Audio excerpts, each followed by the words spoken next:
Hey everyone, welcome back for another deep dive.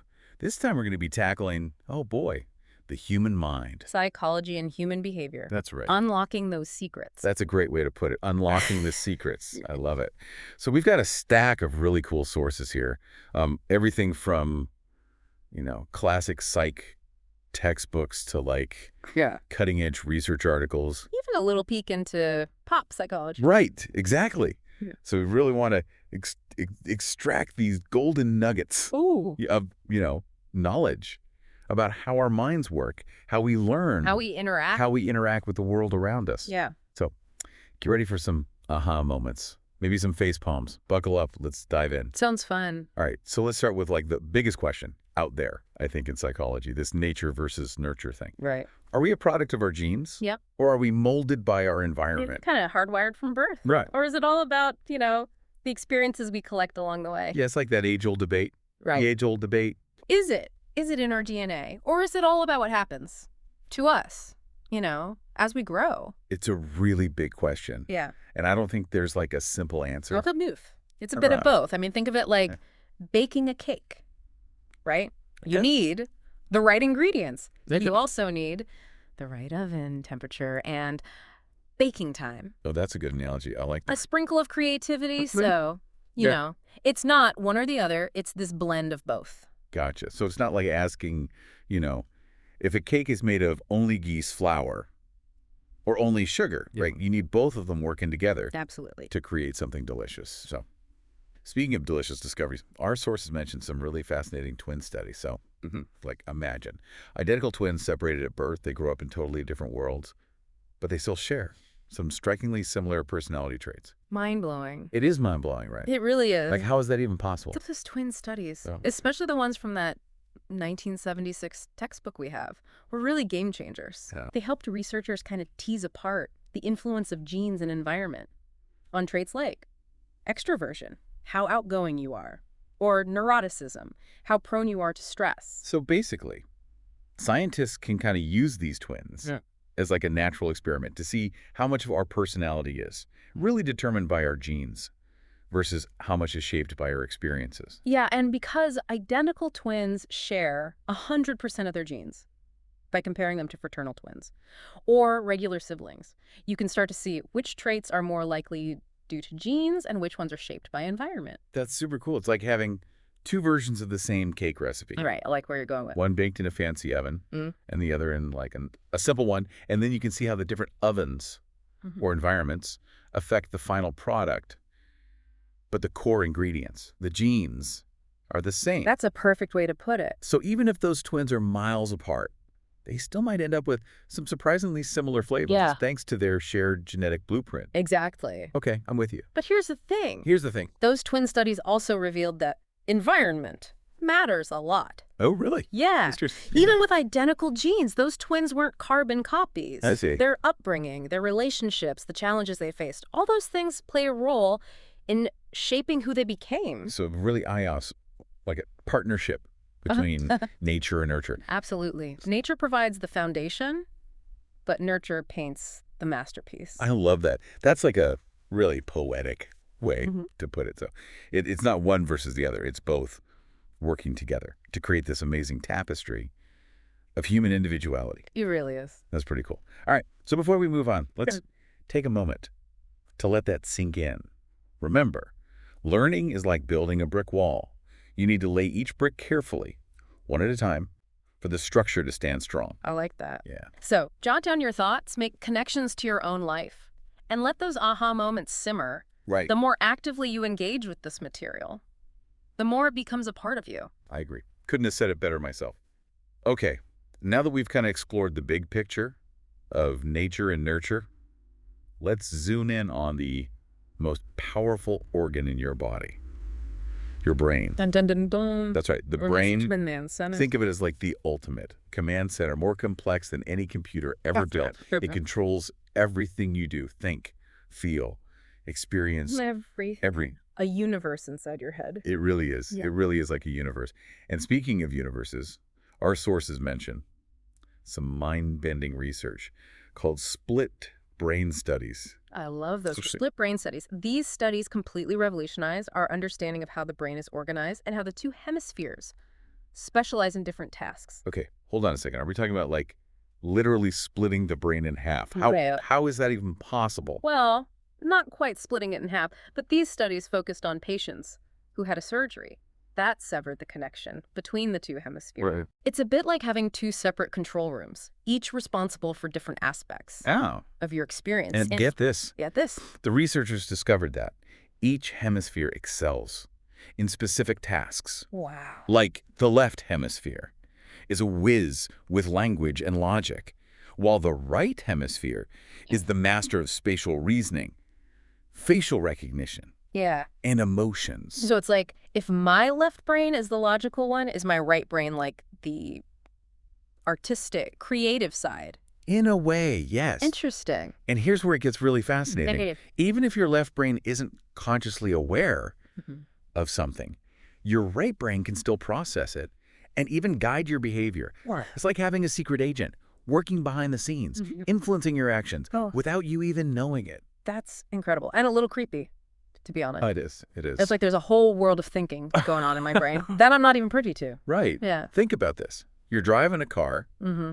and you're having a conversation at the same time. Yeah. Your right hemisphere might be focused on navigating the road, while your left hemisphere is engaged in the conversation, and you're not necessarily aware of all the intricate calculations Yeah. and adjustments your brain is making to keep you safe and on track. Wow. So my brain is like a super efficient multitasking machine working behind the scenes to make my life run smoothly. Exactly. I like it. Your brain is amazing. It is amazing. I'm already starting to appreciate just how complex and powerful this organ is, and we're just scratching the surface. We are. I'm excited to dive in deeper. Me too. But remember, the more you learn about your brain, the better you can take care of it. That's a good point. Feed it with healthy information, challenge it with new experiences, and give it the rest it needs to function at its best. Those are all good tips. Okay, I'm going to take a sip of water, Yeah. and then we'll move on to our next topic. Mm-hmm. All right. Deep divers, time for a quick pit stop. Remember, learning is like a marathon, not a sprint. Pause. Rewind. Take notes. Do whatever you need to absorb this information and make it your own. Okay, you ready to keep exploring? I'm ready. Great, because next, we are going to be unraveling the mysteries of learning itself. How do we go from knowing nothing to becoming experts? That's a great question. From stumbling toddlers to skilled surgeons, From- from blank slates to brimming with knowledge. I love it. Get ready to uncover the amazing ways your brain acquires new skills and knowledge, from salivating dogs to shaping behavior and everything in between. I'm excited. Me too. All right, so welcome back. Before we jump into the how-to of learning, let's just take a moment to reflect on that incredible command center that we call the brain. Those two hemispheres, each with their own specialties, working together to create your unique experience of the world. Yeah, it's really pretty amazing when you think about it. I'm starting to see my brain as like this Yeah. dynamic duo, constantly collaborating to make sense, like everything around me. So, okay, we've got this incredible hardware, but how do we actually load up the software? How do we learn? Right, that's the big question. Is it like downloading an app or more like slowly building a skill brick by brick? Well, it's a bit of both, I think. Our sources point to some fascinating fields about how we learn, and one of the most famous is classical conditioning. Oh, yeah, like Pavlov's dogs. Yeah. Those pups who started drooling at the sound of a bell. Right, because they learned to associate it with food. Yeah, the classic bell and drool experiment. But isn't that a little simplistic, though? You're right. Like, our learning has got to be more complex than just pairing a sound with a snack. You're absolutely right. It goes way beyond salivating canines. Okay, good. I was hoping you'd say that. Think about Yeah. that catchy jingle that gets stuck in your head, Yeah. making you crave a certain soda, or Oh, yeah. that sudden fear you feel when you see a spider because of a past creepy crawly encounter. Oh, yeah. Those are both examples of classical conditioning at work, shaping our emotions and reactions without us even realizing it. So it's like our brains are constantly making these Yeah. subconscious connections, right? Yes. Linking sights and sounds and smells and experiences to create this web of associations. Exactly. That's pretty wild. It is. But what about when we learn through Like rewards and consequences, Yeah. When we ace a test and get praised, or when we Yeah. touch a hot stove and get burned. That's got to be different kind of learning, right? You're right on the money. Okay, good. That's where operant conditioning comes in. Operant conditioning. Remember those gold stars you got in elementary school? What? That feeling of satisfaction when you master a new video game level? Yes. That's operant conditioning in action. Okay. It's all about how consequences shape our behavior.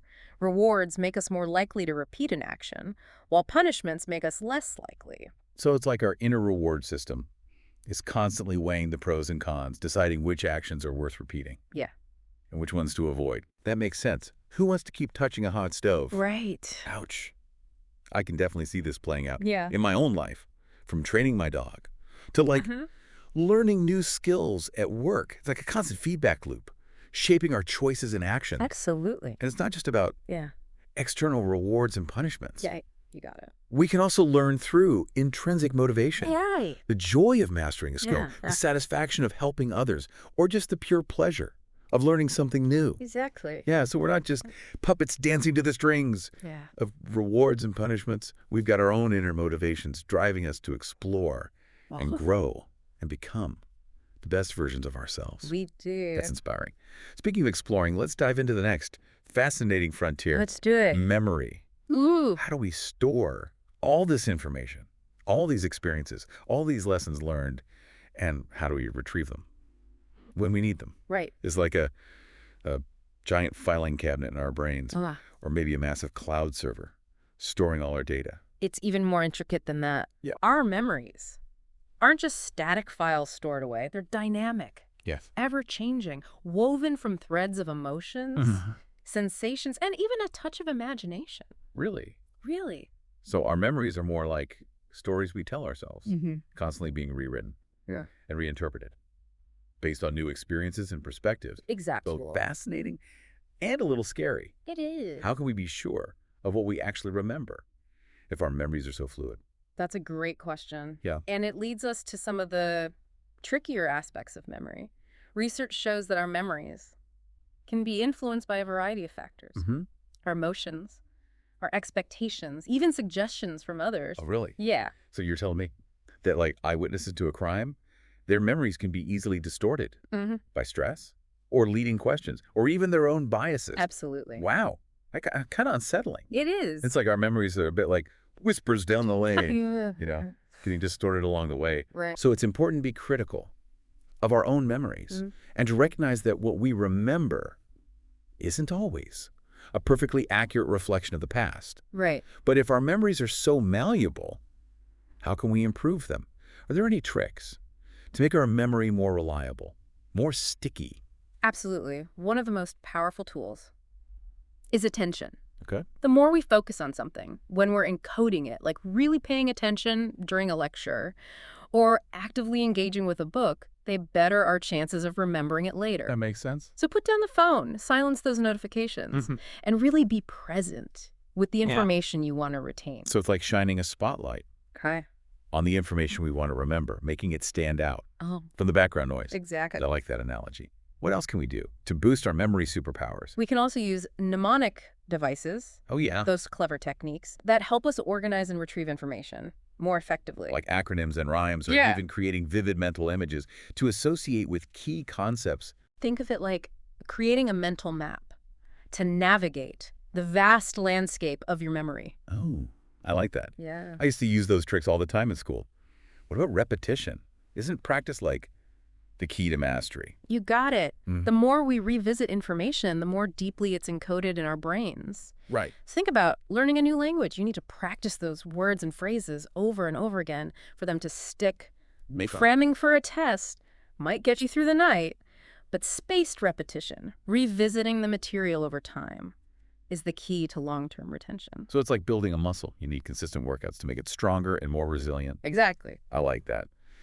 All right, deep divers, time for another pit stop. Take a break. We've covered a lot of ground today, from the foundations of nature and nurture to the intricate workings of our brains and the fascinating ways we learn and remember. Take a moment to stretch those mental muscles, jot down any aha moments, and prepare to delve into the next exciting chapter, the power of social influence. Oh, that's a good one. Get ready to explore how the people around us shape our thoughts, actions, and even our sense of self. Welcome back, everybody. We've journeyed through, the inner workings of our brains, uncovered the secrets of learning and memory, and now we're venturing into the fascinating realm of social influence. Get ready to discover how the people around us, from our closest friends to complete strangers, can shape our thoughts, actions, and even our sense of self. Think about it. We're constantly surrounded by other people, their opinions, their expectations, their unspoken rules. It's like this invisible force field, Yeah. subtly nudging us in certain directions, shaping our perceptions, and influencing our choices. It's like we're all part of this giant social dance, Right. constantly adapting our moves Well, yeah. to fit the rhythm of the group. Yeah. So, how does this social influence actually work? Are we just mindless sheep blindly following the crowd? Or do we have some agency, some ability to resist these social pressures? That's the million-dollar question. And our sources offer some really intriguing insights, starting with the classic Asch conformity experiment. Oh. Imagine you're in a room with a group of people, and you're asked to do a simple task. Match a line to one of the same length. Okay. Sounds easy enough. Easy, right? But here's the twist. Oh, boy. Everyone else in the room starts giving obviously wrong answers. Wait, what? So they're all in on some kind of prank. Exactly. What do the participants do? Do they stick to their guns and say, like, hey, that's clearly wrong? Or do they start doubting their own perception? Well, believe it or not, over 75% of the participants conformed to the group's incorrect answer, at least once. Wow. They didn't want to rock the boat, they didn't want to stand out, or be ridiculed by the group. So it's like this deep-seated desire to belong, to fit in, right. overrides our own logic and perception. It does. That's powerful stuff. It is. It shows how much we crave acceptance. Game, if it means going against our own better judgment, and I can definitely see this playing out in real life. From following fashion trends to conforming to social norms. It's like we're all constantly calibrating ourselves to the social compass, trying to find our place in the tribe. Yeah, and it's not always a bad thing. Right. Conformity can be a powerful force for cooperation and social cohesion. Like following traffic laws. Exactly. It's all about conforming to a system that keeps everyone safe. Right. But it's also important to be aware of when conformity can lead us astray, when it can silence our own voices and make us complicit in harmful behaviors. Absolutely. So it's about finding that sweet spot between fitting in and standing up for what we believe in. Right. Speaking of standing up, or Yeah. rather following orders, let's talk about another mind-blowing study, the Milgram obedience experiment. This one is a real nail-biter. Oh, yeah! This experiment explored the dark side of obedience to authority. Participants were told they were part of a learning study, but they were actually assigned the role of teacher and told to deliver electric shocks to a learner every time they made a mistake. Okay. Now, here's the catch. Here's the catch. The shocks weren't real, but the learner was an actor, screaming in pain. Oh, my God. So what happened? Did the teachers refuse to deliver the shocks? Did they question the experimenter's authority? Or did they just obey? The results were shocking. I bet. Over 65% of the participants continued to deliver shocks all the way to the highest level, even though they were clearly distressed and conflicted. It showed the powerful influence authority figures can have on our behavior, even when those orders go against our own moral compass. That's both fascinating and terrifying. It makes you wonder, what would I do in that situation? Would I have the courage to disobey, or would I succumb to the pressure of authority? It's a question we all need to ask ourselves. That's true. And it highlights the importance of critical thinking, of questioning authority, and of recognizing that we always have a choice in how we respond to social pressures. So it's about empowering ourselves to be conscious actors in the social drama, not just passive puppets following the script. Right. And speaking of scripts, let's turn our attention to the often misunderstood world of mental health.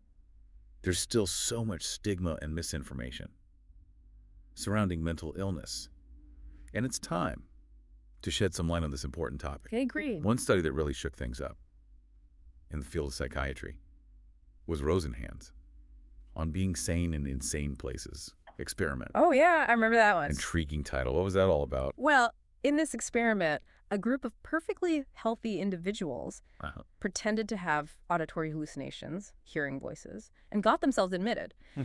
to psychiatric hospitals. And Yeah. once inside, they acted completely normally. Wait, so they were basically undercover patients trying to see if the doctors could tell that they weren't actually mentally ill. Exactly. What happened? Did the doctor see through their act? The results were unsettling. None of the pseudo-patients were exposed as imposters. Really? They were all diagnosed with serious mental illnesses and kept in the hospitals for an average of 19 days. Wow. It showed how easily labels can stick and how even seemingly objective medical diagnoses can be influenced by preconceptions and biases. That's both fascinating and disturbing. It highlights the importance of approaching mental health with an open mind, with empathy, and with a willingness to see beyond the labels. As we wrap up this deep dive into the amazing world of psychology and human behavior, I'm left with a sense of awe and wonder. We've explored the incredible complexity of our minds, the fascinating ways we learn and interact with the world, and the profound influence of our social environment. It's been an incredible journey. And remember, the exploration doesn't end here. Keep asking questions, keep challenging assumptions, and keep an open mind. The more we learn about ourselves and each other, the better equipped we are to create a world that's more compassionate, more just, and more fulfilling for everyone. Beautifully said. And that's a wrap on our deep dive into the human mind.